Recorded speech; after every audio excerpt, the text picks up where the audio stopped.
Assalamualaikum warahmatullahi wabarakatuh. Pemirsa, kali ini kami akan membahas lagi tentang penghinaan Ibn Taimiyah terhadap Imam Ali bin Abi Thalib dengan cara seperti biasa yang dia lakukan, yaitu mendustakan hadis-hadis tentang keutamaan beliau alaihissalam. Kami akan terus mengungkap fakta tentang Ibn Taimiyah selaku panutan dan junjungan kaum Wahabi guna menyelamatkan umat dari dusta dan pengelabuan yang mereka lakukan. Sekarang mari kita simak pernyataannya berikut ini. Dalam kitab Minhajus Sunnah, karangan Ibn Taimiyah, salah satu ulama rujukan Wahabi, jilid 5, cetakan pertama tahun 1986, halaman 35-36. Ibn Taimiyah berkata, contoh sabda beliau sallallahu alaihi wa alihi, engkau, yaitu Ali, adalah wali setiap mukmin sepeninggalku. Riwayat ini palsu menurut kesepakatan ahli hadis. Kami tegaskan, riwayat ini palsu menurut kesepakatan ahli hadis.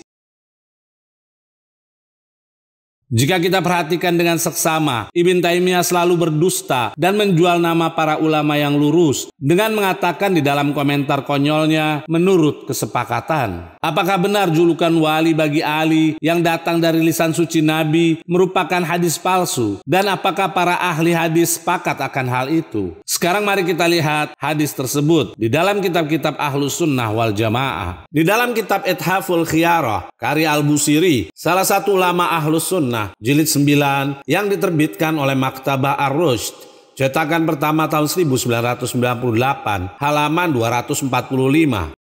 Diriwayatkan dari Ibn Abbas bahwa Rasulullah bersabda kepada Ali, engkau adalah wali bagi setiap mukmin sepeninggalku. Al-Busiri berkata, hadis ini telah diriwayatkan oleh Abu Daud atau Yalisi dengan sanad yang sahih. Kami tegaskan, dengan sanad yang sahih.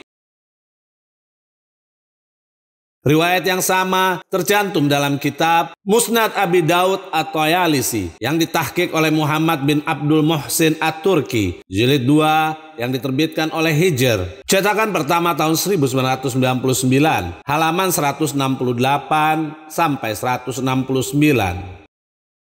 Riwayat yang sama. Muhaqqiq berkata, hadis hasan. Dalam kitab Sahih Ibn Hibban yang ditahqiq oleh Syuaib Al-Arnaud, jilid 15 yang diterbitkan oleh Muassasah Ar-Risalah, halaman 374. Riwayat yang sama. Syuaib Al-Arnaud berkata, sanad riwayat ini kuat. Dalam kitab Musnad Ahmad yang ditahqiq oleh Ahmad Muhammad Syakir, jilid 3 yang diterbitkan oleh Darul Hadis Al-Qahirah, cetakan pertama tahun 1995, halaman 333. Riwayat yang sama. Ahmad Muhammad Syakir berkata, sanad riwayat ini sahih.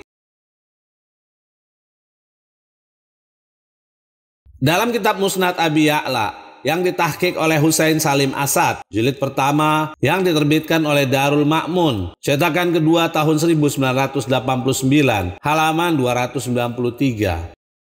Riwayat yang sama. Husain Salim Asad berkata, para perawinya adalah perawi sahih. Dalam kitab Jam'ul Jawami, karya As-Suyuti, jilid 5 yang diterbitkan oleh Darus Sa'adah, cetakan tahun 2005, halaman 736. Riwayat yang sama. As-Suyuti berkata, hadis sahih. Di dalam kitab Darus Sahabah, karya Asy-Syaukani yang diterbitkan oleh Darul Fikr, cetakan pertama tahun 1984, halaman 216. Asy-Syaukani berkata, Ahmad telah meriwayatkan juga At-Tabrani dalam kitabnya Al-Kabir dan Al-Awsat, serta Al-Hakim, dan dia menilainya sahih, dan para perawi Ahmad adalah perawi yang terpercaya. Riwayat dari Amr bin Maimun yang berkata, pada halaman 217. Riwayat yang sama.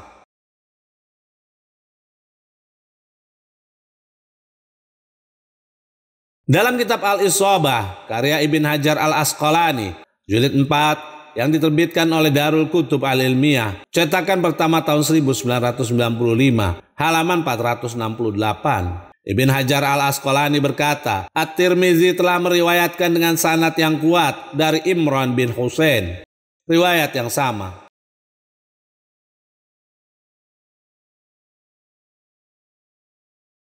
Dalam kitab Subulul Huda war Rasyad, karya As-Salihi Asy-Syami, jilid 12, yang dicetak tahun 1997, halaman 260. Asy-Syami berkata, Ibn Abi Syaibah meriwayatkan, dan itu sahih dari Umar yang berkata, Rasulullah bersabda. Riwayat yang sama.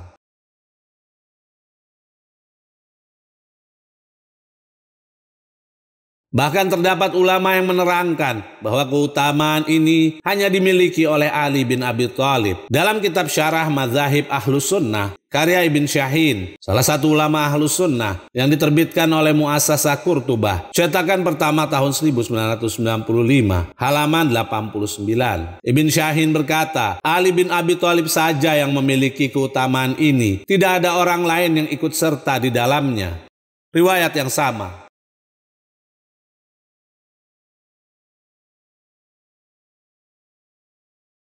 Bahkan mengikuti Ibn Taimiyah sendiri, yaitu Al-Albani, mengakui bahwa hadis tersebut sahih. Dalam kitab Sunan At-Tirmizi yang ditahqiq oleh Al-Albani, salah satu ulama Wahabi yang diterbitkan oleh Maktabah Al-Ma'arif, halaman 842.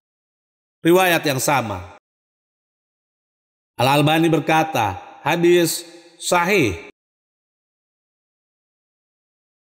Bagaimana pemirsa? Kami tidak akan pernah berhenti untuk mengingatkan agar tidak mudah percaya jika Ibn Taimiyah mengatakan menurut kesepakatan, karena pada kenyataannya hal itu adalah kebohongan.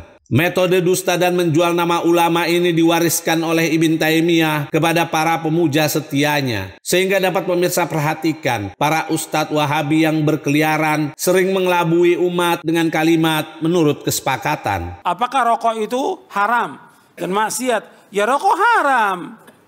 Dan sepakat para ulama tentang haramnya rokok. Dan sepakat para ulama tentang haramnya rokok. Dan sepakat para ulama tentang haramnya rokok. Salaf dan khalaf, tidak ada perselisihan sama sekali.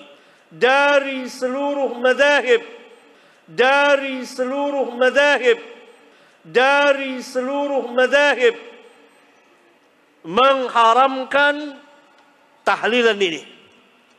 Tidak ada satupun madhab yang diikuti oleh manusia yang menyandarkan kepada mereka, yang mereka menyandarkan kepada madhab tersebut, yang membolehkannya.